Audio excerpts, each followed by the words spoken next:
All right. Eric from creditwit.com, powered by Better Qualified.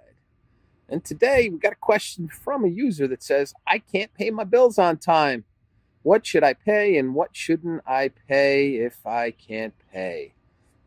Well, if you remember some of the videos we shot back a couple days ago, there's two types of credit. You have revolving credit and you have installment credit. Installment credit is a fixed payment. Not going to change. Student loan, car payment, mortgage, that type of payment or that kind of credit. It's called an installment loan. Again, it doesn't change. You do not want to miss an installment loan. It's going to drop your score between 50 and 100 points. Revolving debt is like a credit card or something that's actually going to change with, the principal being smaller, your payment's going to decrease. So if you have to miss a payment, miss a revolving payment, not as bad as an installment loan. And again, it's probably between 30 and 50 points.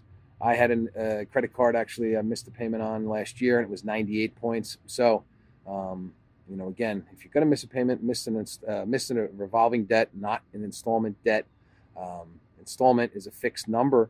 So if you miss that payment, there's less of an excuse. You knew your payment was $400. You didn't make that payment.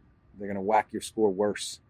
On a revolving debt, your payment changes. So you might have made a mistake and paid a little less than what you were supposed to. So they give you a little less of a painful score decrease.